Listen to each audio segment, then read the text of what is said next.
వికారాబాద్ జిల్లాలోని పూడూరు మండలం రాకంచెర్ల గ్రామంలో రీజనల్ రింగ్ రోడ్ భూసేకరణకు వ్యతిరేకంగా రైతులు నిరసన చేపట్టారు. జాతీయ రహదారి నుంచి రాకమ్మ దేవాలయం వరకు RRR భూబాధిత రైతులు నిరసన ర్యాలీ చేపట్టారు. ఈ సందర్భంగా రైతులు అలైన్మెంట్ను మార్చాలని డిమాండ్ చేశారు. కొత్త అలైన్మెంట్ వల్ల మొత్తం 59 సర్వే నెంబర్లలో 200 మందికి పైగా చిన్న రైతులు తమ భూములను కోల్పోయి నష్టపోతున్నారని రైతులు ఆవేదన వ్యక్తం చేశారు. గతంలో 1 ఎకరం టమాటా పంటకు 10 లక్షల ఆదాయం వచ్చిందని, కానీ ఇప్పుడు అదే భూమికి ప్రభుత్వం 9 లక్షలు ఇస్తోందని, ఇది తమకు తీవ్ర నష్టమని రైతులు తెలిపారు. తమ డిమాండ్లు నెరవేర్చకపోతే ఆత్మహత్యలకు పాల్పడతామని RRR బాధిత రైతులు ప్రభుత్వాన్ని హెచ్చరించారు. రీజనల్ రింగ్ రోడ్ల అలైన్మెంట్ను మార్చి రైతులను నష్టపోకుండా చూడాలని వారు ప్రభుత్వాన్ని కోరారు.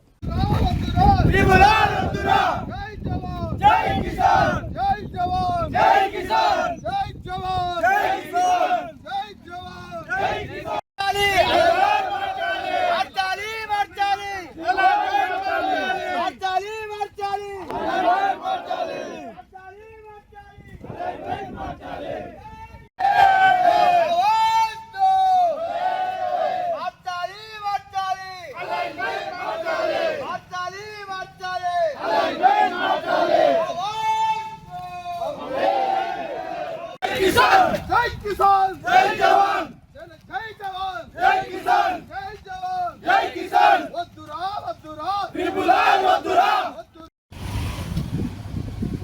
వెళ్ళిపోతురా అన్న ఇప్పుడే తీసుకుంటే కానీ మళ్ళీ ఇప్పుడు వాళ్ళందరూ వస్తారు కదా.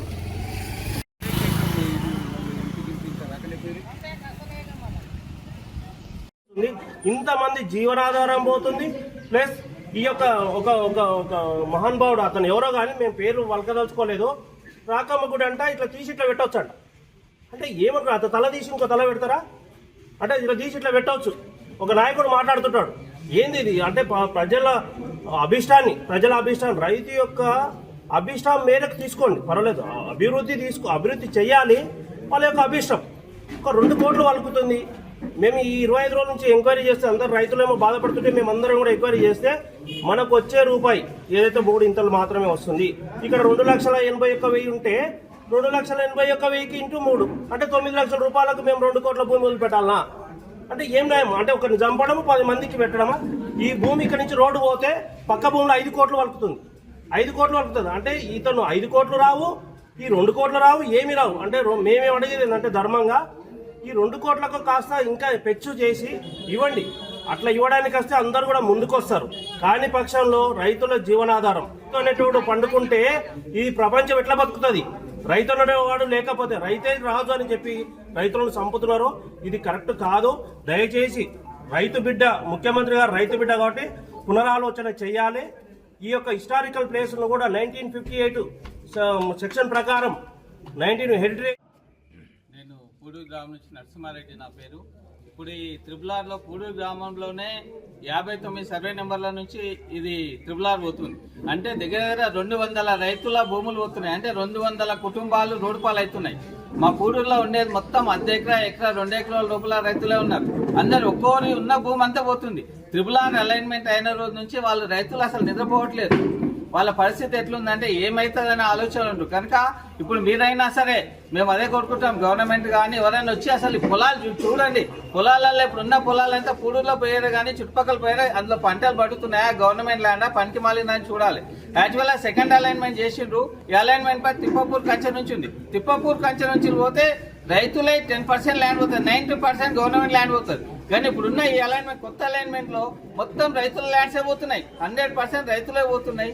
అసలు ఎందుకు మార్చాల్సి వచ్చింది? మా ఎమ్మెల్యే గారు ఇటు నేనే మార్పియాల్సిన రీజన్ ఏంది? మేము ఒకటే అడుగుతున్నాం. ఫస్ట్ అలైన్మెంట్ అనేది ఆలూరు పక్క నుంచి పోయింది. సెకండ్ అలైన్మెంట్ మళ్ళీ తిప్పపూర్ మన థర్డ్ అలైన్మెంట్ వచ్చి పూడూరు నుంచి పోతుంది. అంటే చిన్న సన్నకారు రైతులకి వెళ్ళి అలైన్మెంట్ పోతే ఎవరు అబ్జెక్షన్ చేయరనే ఉద్దేశంతోనే గవర్నమెంట్ ఉద్దేశపూర్వకంగా తీసిందని మేము అనుకుంటాం. ఎందుకంటే ముందు అలైన్మెంట్ లో పోతే పెద్ద వాళ్ళ ల్యాండ్స్ పోతున్నాయి. ఇప్పుడు RRR అలైన్మెంట్ దీని ప్రకారం మీరు చూసినా మనకి ఏమైతుందంటే మైనార్ హోమ్స్ కానీ, మైనార్ హోమ్స్ లో ఉంది, గల్ఫ్ కోర్ట్ ఉంది. గల్ఫ్ కోర్ట్ వాళ్ళది 1 ఎకరా పోతలే, మైనార్ హోమ్స్ లో పోతలే, గోల్కొండ నవాబ్లో పోతలే, ఇబ్బంది పోతలే, ఓన్లీ రైతులే పోతున్నాయి. మనం అంతా ఎంక్వైరీ చేద్దాం. చూసి రైతుల మీద ఇంత పెద్ద చేయడం ఏంది? ఇంతకుముందు అలైన్మెంట్ ఎందుకు మార్చిండ్రు? మాకు గవర్నమెంట్ కానీ ఇది కానీ చెప్పాలి. పాత అలైన్మెంట్ ప్రకారం RRR తీసుకెళ్ళండి వద్దంటే, పాత అలైన్మెంట్ ప్రకారం ఉంది. తిప్పపూర్ నుంచి పోతే అంతా ఫారెస్ట్ ల్యాండ్, గవర్నమెంట్ ల్యాండ్ ఉంది. అటు నుంచి మాక్సిమం గవర్నమెంట్ ల్యాండ్ నుంచి పోతుంది. కనుక RRR ని మార్చి పాత అలైన్మెంట్ ప్రకారం చేయాలని కోరుకుంటున్నాం. కానీ దానికి అనుసంధానంగా రేడియల్ రోడ్స్ కానీ ఇప్పుడు ట్రిపుల్ ఆర్ రోడ్కు ముందున్నటువంటి అలాట్మెంట్ తీసుకుంటే వాళ్ళే గవర్నమెంటే చెప్తుంది అక్కడ ఓన్లీ 3% బిల్డింగ్స్. ఈ 3వ నంబర్లో కూడా 3% పోతున్నాయి. 2వ నంబర్కి వెళ్ళి పోతే మాత్రం 1% పోతుంది. కాబట్టి ఆ ప్రభుత్వ భూమిలో పోయే విధంగా అలైన్మెంట్ మార్చాలి.